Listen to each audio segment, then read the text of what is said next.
हमें बहुत जिज्ञासा है कि जीवन मृत्यु और उसके पार क्या होता है। पूर्वजन्म या पिछले जन्मों की कहानी आत्मा की एक महान यात्रा की गाथा है जो सतयुग से लेकर कलयुग तक फैली हुई है। पुनर्जन्म का विचार प्राचीन धार्मिक और दार्शनिक मान्यताओं में गहराई से निहित है। खासकर हिंदू धर्म, बौद्ध धर्म, जैन धर्म और सिख धर्म में यह यात्रा देवता से मनुष्य और मनुष्य से देवता बनने की चक्रीय प्रक्रिया का प्रतिनिधित्व करती है। इस यात्रा में परमात्मा शिव की भूमिका अत्यंत महत्वपूर्ण है, जो आत्मा को कर्म बंधन से छुड़ाते हैं और मनुष्य से देवता बनने की दिशा में मार्गदर्शन करते हैं। पुनर्जन्म का विचार जिनमें हर अनुभव हमें एक नई दिशा दिखाता है। आइए इस रहस्यमय यात्रा की खोज करें और समझें कि इस जन्म के पूर्व हम क्या थे, और देखेंगे कि कैसे पास्ट लाइफ रिग्रेशन के माध्यम से अनेक लोगों ने पूर्व जन्मों के अनखे रहस्यों को उजागर किया है। सबसे पहले हम जानते हैं कि क्यों मनुष्य केवल मनुष्य योनि में ही जन्म लेता है, पशु योनि में नहीं। मानव योनि और पशु योनि के बीच मुख्य अंतर उनके संस्कार और अनुभवों का होता है। मनुष्य को विशेष प्रकार की चेतना, बुद्धिमत्ता और आत्मा के विकास की क्षमता प्राप्त होती है। मनुष्य सही और गलत का भेद कर सकता है और यही क्षमता उसके कर्मों में परिलक्षित होती, जिसमें नैतिकता, दया और करुणा जैसे गुण प्रमुख होते हैं। दूसरी ओर पशुओं के संस्कार उनकी मूल जीवित जरूरतों और सरल जीवन से संबंधित होते हैं। पशु स्वाभाविक प्रवृत्तियों के अनुसार जीते हैं। मनुष्य की यात्रा केवल मनुष्यों की योनि में ही होती है। मनुष्य आत्मा मनुष्य योनि में ही अपने पाप कर्मों की सजा भोग लेता है। इस सृष्टि पर 84 लाख योनियां जरूर है, परंतु मनुष्य की आत्मा को 84 लाख योनियों से गुजरना नहीं पड़ता है। यदि किसी व्यक्ति ने इस जीवन में नकारात्मक कर्म किए हैं तो वे अगले जन्म में कठिन परिस्थितियों जैसे गरीबी, अंधापन, लंगड़ापन, मानसिक चिंता, लाइलाज बीमारी या अन्य विपत्तियों के रूप में प्रकट हो सकते हैं। यह जीवन की कठिनाइयां आत्मा के पिछले कर्मों का परिणाम होती हैं और यह आत्मा को आत्म सुधार की दिशा में प्रोत्साहित करती है। पुनर्जन्म सिद्धांत बताता है कि संस्कारों का सुधार योनि बदलने से नहीं, बल्कि आत्मा के अनुभवों और कर्मों के आधार पर होता है। इसके लिए आत्मा को उचित ज्ञान, शिक्षा और श्रेष्ठ संकल्प शक्ति की आवश्यकता होती है। यह मानना कि पशु योनि केवल भोगने की योनि है, सत्य नहीं है। पशु भी अपने जीवन में स्वतंत्रता, संतुष्टि और सरलता का अनुभव करते हैं। पक्षियों का आकाश में उड़ना उनकी स्वतंत्रता और संतोष का प्रतीक है।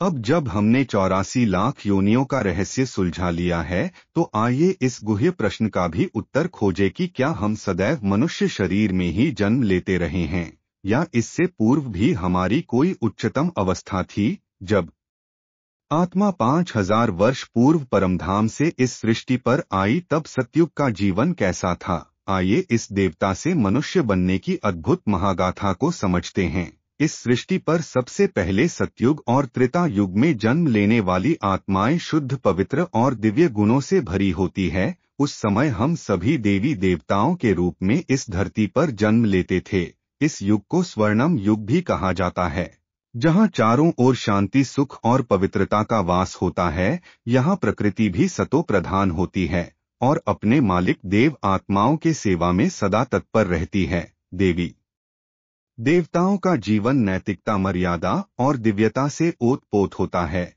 इस दिव्य वातावरण में जीवन के हर पहलू में शुद्धता का वास होता है। सतयुग और त्रेता युग में संतान उत्पत्ति की प्रक्रिया विशुद्ध रूप से आत्मिक और योग शक्ति पर आधारित होती है। योग की दिव्य शक्ति से जन्म लेने वाले बच्चे भी इन गुणों से युक्त होते हैं और वे अपने माता पिता की तरह ही पवित्र, दिव्य और नैतिकता से पूर्ण होते हैं। इस प्रकार स्वर्ग में जीवन पूरी तरह से पवित्रता और दिव्यता से परिपूर्ण होता है।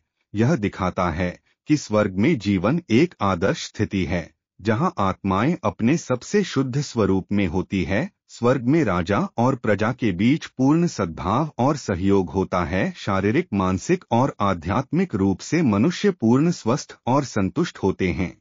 भारत को उस समय आर्यावर्त या स्वर्ण भूमि कहा जाता है, जहां हर कोई सत्य, धर्म और अहिंसा के मार्ग पर चलते हैं। सतयुग और त्रेता युग की दिव्यता के बाद द्वापर युग का आगमन होता है, जब देव आत्माओं की शक्ति और कलाएं घटने लगती हैं, सतयुग से द्वापर युग तक इस लंबी यात्रा में आत्माओं की दृष्टि जो पहले आत्मिक थी अब धीरे धीरे दैहिक हो जाती है। प्रकृति भी जो पहले सुखदायी थी अब दुख देने वाली तमो प्रधान हो जाती है। लेकिन द्वापर युग का आगमन इस संसार में एक और महत्वपूर्ण परिवर्तन लाता है। द्वापर युग से ही पूजा पाठ सत्संग की शुरुआत होती है। पहले राजा विक्रमादित्य द्वारा भगवान शिव के सोमनाथ मंदिर की स्थापना होती है। इसी युग में गीता, भागवत और पुराण जैसे धर्म ग्रंथों की रचना होती है जो आत्माओं को पुनः आध्यात्मिकता की ओर प्रेरित करते हैं। द्वापर युग से ही विभिन्न धर्मों के संस्थापक अपने धर्म की स्थापना करते हैं और परमात्मा का संदेश जन जन तक पहुंचाते हैं।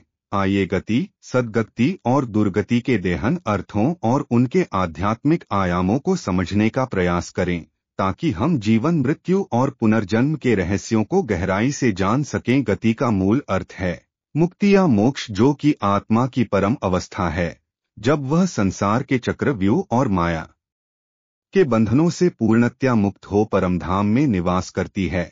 सद्गति अर्थात जीवन मुक्ति, इस संसार में इस शरीर में रहते हुए जीवन मुक्त स्थिति का अनुभव करना। ऐसा नेचुरल जीवन सतयुग त्रेतायुग में होता है जहां आत्मा न केवल मुक्त स्थिति में है बल्कि वह संसार के सर्वोच्च शांति और दिव्यता का अनुभव करती है। दुर्गति अर्थात आत्मा का पतन, जब आत्मा अपने को देह समझकर विषय विकार के अधीन हो पाप कर्म करती है तब वह धीरे धीरे दुर्गति की ओर अग्रसर होने लगती है। फिर ऐसा समय आता है जब सभी आत्माओं के अति पाप कर्मों से यह संसार धीरे धीरे नरक, घोर कलयुग बन जाता है, जो कि अभी है। कलयुग में जब कोई व्यक्ति शरीर छोड़ता है तो लोग उसे स्वर्गवासी कहते हैं, परंतु इस समय स्वर्ग का अस्तित्व नहीं है। आत्मा केवल अपने पूर्व जन्मों के कर्मों के अनुसार इस संसार में पुनः जन्म लेती है। सतयुग में शरीर छोड़ने वाली आत्माएं पुनः सतयुग में जन्म लेती हैं और कलयुग में शरीर छोड़ने वाली आत्माएं कलयुग में ही पुनः जन्म लेती हैं। ऐसा नहीं है कि कलयुग में अच्छे कर्म करने से कोई स्वर्ग में चला जाएगा, बल्कि अच्छे कर्मों के आधार पर अगला जन्म कलयुग में ही श्रेष्ठ रूप में मिलता है। स्थूल लोक के बाहर कोई अन्य लोक नहीं है जहां आत्माओं को शरीर प्राप्त हो। सबसे ऊपर ब्रह्मलोक है जिसे परम धाम, शांति धाम या मुक्ति धाम कहा जाता है। यह वही दिव्य स्थान है जहां आत्माएं बिना शरीर के मुक्त अवस्था में निराकार परमपिता परमात्मा के साथ निवास करती हैं। यह ब्रह्मलोक हम सभी आत्माओं का वास्तविक घर है जहां परम शांति, अनंत प्रेम और अखंड आनंद का वास होता है। यही कारण है कि आत्मा द्वापर युग से अपने शाश्वत घर ब्रह्मलोक की ओर लौटने की आकांक्षा रखती आई है। अनेक लोगों ने हिप्नोसिस के माध्यम, पास्ट लाइफ रिग्रेशन के माध्यम से अपने पिछले जन्मों के अनुभव साझा किए हैं। उन्होंने यह पाया कि उनके वर्तमान जीवन के सुख, दुख, संघर्ष और परिस्थितियां वास्तव में उनके पूर्व जन्मों के कर्मों का ही प्रतिफल है। इस जीवन में वे उन्हीं आत्माओं के साथ पुनः जन्म लेकर अपने अधूरे कर्मों का हिसाब किताब पूरा करती हैं जो किसी जन्म में उनके निकट संबंधी या परिचित थे। आत्मा निर्लेप नहीं है। हमारे प्रत्येक कर्म, चाहे वह अच्छे हो या बुरा, हमारी आत्मा पर अमिट छाप छोड़ता है जिसे हम अपने अगले जन्म में साथ लेकर जाते हैं। यही कर्म हमें पुनर्जन्म के चक्र में बांधते हैं, परंतु यह कर्म बंधन अनंत नहीं है। शिव की कृपा से कर्मयोगी बन हम अपने जन्म जन्मांतर के पाप कर्मों और कर्म बंधनों को समाप्त कर सकते हैं। शिव की दिव्य स्मृति आत्मा को उसके संपूर्ण शुद्ध और मुक्ति के मार्ग पर अग्रसर करती है। इस जीवन में सुख, शांति, आनंद का अनुभव करने के लिए हमें इस बात को समझना पड़ेगा कि हमारा वर्तमान जीवन ही संपूर्ण जीवन नहीं है। जीवन एक सतत यात्रा है जिसमें आत्मा एक शरीर से दूसरे शरीर में प्रवेश करती रहती है। हमारा वर्तमान जीवन केवल एक पड़ाव है। इससे पहले भी हम कई जन्म ले चुके हैं। हर जन्म में हमें नए माता पिता, परिवार, धन संपत्ति और अन्य संसाधन मिले हैं और इस जन्म में भी हमें यह सब मिल रहे हैं। यह समझना महत्वपूर्ण है कि यह सभी चीजें अस्थायी है और एक जन्म से दूसरे जन्म तक साथ नहीं जाती। इसलिए इस जीवन में किसी भी वस्तु या व्यक्ति के प्रति लोभ, आसक्ति या अत्यधिक मोह रखना उचित नहीं है। लोभ और आसक्ति हमें हमारे सच्चे कर्म पथ से भटका देते हैं और जीवन में असंतोष और दुख का कारण बनते हैं। जब हम मोह माया से मुक्त होकर बिना किसी आसक्ति के अपने कर्तव्यों का पालन करते हैं, तो ऐसा कर्म न केवल हमें मानसिक शांति और संतोष प्रदान करता है, बल्कि पूरे विश्व में अनासक्त भाव को उत्पन्न करने में सहयोग देता है। इसलिए यह आवश्यक है कि हम अपने जीवन को इस प्रकार जिए कि जब शरीर छोड़ने का समय आए तो हमारी मति शुद्ध, शांत और श्रेष्ठ हो और एक परमात्मा की ही याद हो। इस प्रकार का सत्य जीवन दृष्टिकोण हमें न केवल इस जन्म में बल्कि आगामी जन्मों में भी श्रेष्ठ गति प्रदान करता है। यही जीवन की सच्ची समझ और धर्म का पालन है। अब यह सृष्टि चक्र वापस वहीं पर लौट कर आ गया है जहां से शुरू हुआ था। अब वापस अपने घर परमधाम जाना है। भगवान सर्वव्यापी नहीं है, अभी वह इस सृष्टि रंगमंच पर अवतरित होकर हमें राजयोग की दिव्य शिक्षा दे रहे हैं। कुछ ही वर्षों में यह दुनिया पुनः एक नए युग, स्वर्णिम युग में प्रवेश करने वाली है, जहां दिव्यता और शांति का सूर्योदय होगा और इस युग का अंत होगा।